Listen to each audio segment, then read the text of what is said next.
बिस्मिल्लाहिर्रहमानिर्रहीम। अस्सलाम वालेकुम। आपका दोस्त सलमान हैदर। दुआ है परवरदिगार से कि उसने आपको और आपके अहले खाना को अपनी हिफ्ज़ व अमान में रखा हुआ, क्योंकि उल्टी गिनती शुरू है और 30 नवंबर से पहले पहले बहुत से मामला मैंने आपको बताया कि सेटल डाउन होने हैं। सदर आरिफ अलवी साहब ने अभी एक ताज़ा इंटरव्यू दिया कल। उससे पहले भी उन्होंने कुछ स्टेटमेंट्स दी थी और बाकायदा तौर पर दो बड़े सतूनों की तरफ से जवाब आया, रिस्पॉन्ड आया। और उससे पहले उन्होंने ख़त भी लिखा था सदर आरिफ अलवी ने, जिस दिन ताजिकिस्तान चले गए थे वज़ीर आज़म, और उन्होंने वज़ीर आज़म को ख़त लिख के कहा था कि लेवल प्लेइंग फील्ड दी जाए, पाकिस्तान तहरीक इंसाफ के साथ ये सलूक ना किया जाए। और अब निगरान हुकूमत उस पर प्रॉपर रिस्पॉन्ड किया।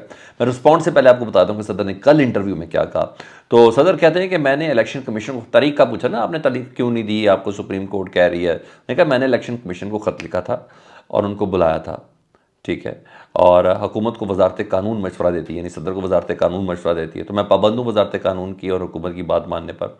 और सदर के पास इलेक्शन की तारीख का इख्तियार नहीं है। मैंने दोनों से पूछा, इलेक्शन कमीशन से, मैंने वजारत कानून से पूछा और हुकूमत से पूछा, उन दोनों ने मुझे कहा कि मेरे पास ये इख्तियार नहीं है। फिर हुकूमत और वजारत कानून की तजावीज़ को मैंने सामने रखा और सामने रख कर 6 नवंबर की तारीख दी, वरना मैं पहले की तारीख दे सकता था, मैं देना चाहता था।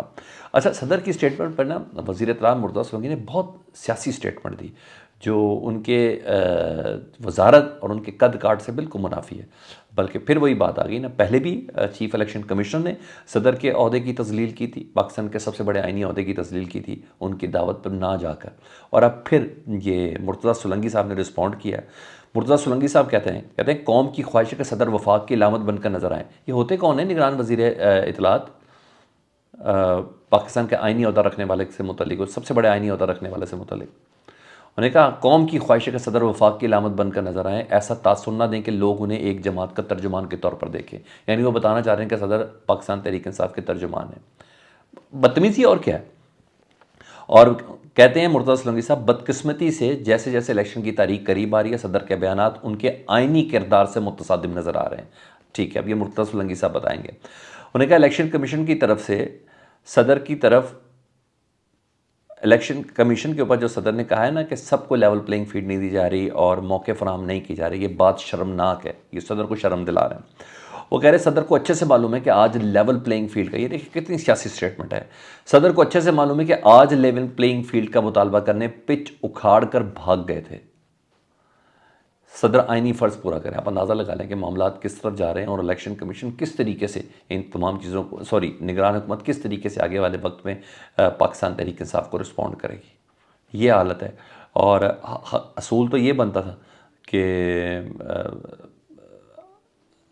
वज़ीर आज़म जो थे वो सदर मुमलिकत के सवाल जो ख़त लिखा था उसका जवाब देते, लेकिन मुर्तज़ा सोलंकी साहब वज़ीर इत्तलात हैं और ये ऑफिशियल स्टेटमेंट है जो मुर्तज़ा सोलंकी साहब ने पास किया। इलेक्शन कमीशन ने भी सदर मुमलिकत का नाम लिए बगैर ना आला अहदेदार की तरफ से कहा कि आला अहदेदार की तरफ से इलेक्शन की शफाफियत का अमल मशकूक बनाने की कोशिश की जा रही है। सीधा सदर पर फिर इल्ज़ाम, और ये तर्ज़ अमल मुनासिब नहीं है, इलेक्शन साफ शफाफ होंगे, ये कह रहे हैं। यानी मतलब मुझे ऐसा लगता है कि निगरान हुकूमत और इलेक्शन कमीशन को ना सदर के ख़िलाफ़ महाज खोलने की इजाज़त मिल गई है। वरना मैंने आपको बताया कि सिर्फ यही काफ़ी था कि निगरान वज़ीर आज़म ना सदर के ख़त का जवाब देते और बताते कि नहीं सर ऐसा नहीं, ऐसा है। लेकिन ये तो हम सबको भी पता है कि मामला कितना टल्टा है, कितना बाइस्ड है, कितना सब कुछ है, कौन किसको किसके लिए लेवल प्लेइंग फील्ड बना रहा है, बता रहा है, ये सब सारी दुनिया जानती भी है और समझ भी है, इसमें किसी को कोई है नहीं। यही तो मसला है। फिर इस इलेक्शन कमीशन की शफाफियत पर सवाल तो है ना, ये तमाम चीज़ें हैं। मज़ार अली अकबर नकवी साहब से मुतलिक आपको अपडेट कर दूं जी। उन्होंने वकील कर लिया, वकील बड़ा तगड़ा है, और वकील वो है जो जजों को मशवरे देता है।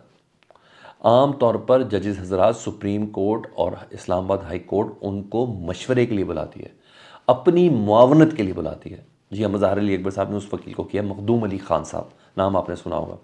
बेशतर मुकदमात में वो अदालत की मामलत करती हैं। इवन इमरान खान साहब के बहुत से मामलात पर वो अदालत की मामलत करते रहे हैं। पनामा केस में नवाज शरीफ के हवाले से उन्होंने केस लड़ा था, उनके हक में लड़ा था जी। नैब की बहुत सी चीज़ें, बल्कि हर जगह पे बल्कि फ़िट किस्म के यानी मखदूम अली ख़ान साहब हैं, और उनको मज़ार अली अकबर साहब ने अपना वकील चुना है। वो मज़ार अली अकबर साहब जिन्होंने चीफ़ जस्टिस काजी फ़ाइज़ ईसा साहब और जस्टिस तारिक मसूद साहब के उस सुप्रीम जुडिशल कौंसिल के इख्तियार को चैलेंज कर दिया अपने केस के हवाले से। تو اور یہاں تک کہہ دیا کہ یہ صاحب 2 صاحب بلکہ 3 صاحب بلوچستان ہائی کورٹ کے بھی یہ بیٹھ ہی نہیں سکتے ہیں میرے خلاف، کیونکہ کانسنٹ دے چکے ہیں، کیونکہ میں نے پرویز مشرف صاحب کی سزائے موت کو میں نے ختم کیا تھا، اور اس وقت بھی میری سپریم کورٹ کے اندر جو میری تعیناتی ہو رہی تھی اس کو قاضی فائز عیسیٰ صاحب نے اس کی مخالفت کی تھی، اور پھر انہوں نے دیگر اپنی چیزیں بھی ایویڈینشیل پروفز کے ساتھ بتائی تھی کہ میرے خلاف وہ جو ثبوت ہے اس کی کسی نے تحقیقات ہی نہیں کی، مجھے بھی نہیں دیا، اور مجھے بھی اندھیرے میں رکھا گیا، مجھے پتہ ہی نہیں چل رہا کہ میرے پر کیا کیا چیزیں ہیں، ٹھیک ہے، یہاں سب چیزیں۔ تو بہرحال مخدوم علی خان ایک ویری گڈ سٹیپ ہے۔ فرح گوگی صاحبہ نے رسپونڈ کیا، آپ کو پتا ان کی 5 ارب کی جائیداد نکالی گئی ہے، اثاثہ جات نون لیگ سامنے لے کے آئے تھے، کوئی صحافی نہیں لے کے آیا، بالکل کلیئر ذمہ داری سے کہہ رہا ہوں، کوئی صحافی لے کے نہیں آیا، تو اثاثہ جات سامنے آئے، وکیل اظہر صدیق کے ذریعے انہوں نے لیگل نوٹس بھیجیں جی، اور D G NAB, chairman NAB, D G anti corruption اور آئی جی پنجاب کو، انہوں نے کہا انکوائری میں جو دستاویزات مجھ سے مانگی کی تھی میں نے وہ دستاویزات آپ تک جمع کرائی تھی، وہ لیک کیسے ہو گئیں، عطا تارڑ تک یہ دستاویزات کیسے پہنچیں، اور میں نے تو تمام چیزیں ٹیکس ریٹرنز کے اندر ڈکلیئر کی ہوئی تھیں۔ عطا تارڑ کا فون چیک کرانے کا انہوں نے مطالبہ کیا ہے کہ دیکھیں تو عطا تارڑ کو کس نے فون کر کے کہا ہے کہ آپ نے اس پہ پریس کانفرنس کرنی ہے، یہ سارا ریکارڈ ہے، تو وہ یہاں تک فرح گوگی صاحبہ جا رہی ہے، ٹھیک ہے، یہاں تو انہوں نے رسپونڈ کیا۔ دوسرا فواد چودھری صاحب کی مشکلات طویل ہیں، اور طویل ایسے ہیں کہ شاید کوئی بڑی غلطی ہو گئی ان سے، کہا جا رہا ہے عمران خان صاحب کو پورا نہیں چھوڑنا چاہ رہے، کہا جا رہا تھا کہ عمران خان صاحب کے لیے کوئی کام کر رہے تھے، بہت سی ایسی چیزیں خبریں چل رہی ہیں، کوئی کلیئر نہیں ہے، پہلا کچھ بڑی مسٹیک ان سے ہوئی ہے، اور پنڈ دادر خان میں اب نیب نے ان کو نوٹس بھیج دیا ہے کہ پنڈ دادر خان میں ترقیاتی سب کچھ دیکھیں ایک ساتھ ہوتا ہے، یا خاموشی ہوتی ہے ایک دم سے ایک ساتھ شروع ہوتا ہے، تو میں ہنس ہی سکتا ہوں اور کیا کر سکتا ہوں۔ پنڈ دادر خان میں ترقیاتی کاموں میں انہوں نے کیک بیکس لیے ہیں اور اپنا سیاسی اثر و رسوخ استعمال کیا، تو نیب نے ان کو نوٹس جاری کر دیا 13 نومبر کو جی، یعنی مطلب ضمانت تو ان کی ہونی ہے منڈے کو، تو نیب اور پھر اینٹی کرپشن یہ تیار بیٹھے ہیں فواد چودھری صاحب کو لمبا اندر رکھنے کے لیے، تو یہاں یہ چیزیں ہیں۔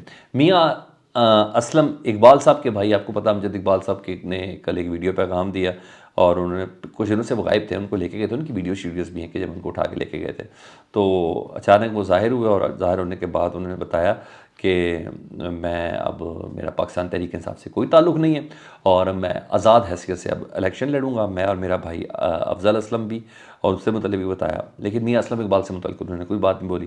لوگ یہ سمجھے، سوشل میڈیا پہ بحث ہوگی کہ لو جی میاں اسلم اقبال صاحب کا بھی سافٹ ویئر اپڈیٹ ہو گیا، اب وہ بھی قریب جائیں گے، تو نہیں، میاں اسلم اقبال نے یک کے بعد دیگرے ٹویٹ جاری کیے، انہوں نے کہا میرے بھائی کا معاملہ اس کا اپنا ذاتی ہے، میرا اس کے اس فیصلے سے کوئی تعلق نہیں ہے، نہ ہی میرا کوئی تعلق ہے، نہ ہی میں پاکستان تحریک انصاف کو چھوڑوں، نہ ہی میں عمران خان کو چھوڑوں، یہ تو بول دیا۔ اب اس کے بعد جو مرضی سٹیٹمنٹ دے دیں، وہ جو مرضی سٹیٹمنٹ نکلوا دی جائے، اٹس اندر تھنگ، تو یہ سارا حساب کتاب کلیئر کرتے ہوئے میاں اسلم اقبال رات کو نظر آیا، انہوں نے کہا آج کا آج ہی، تو یہ چیزیں فیڈ بیک سے متعلق ضرور آگاہ کیجیے گا، اپنا بہت خیال رکھیں، اللہم صلی علی محمد و آل محمد۔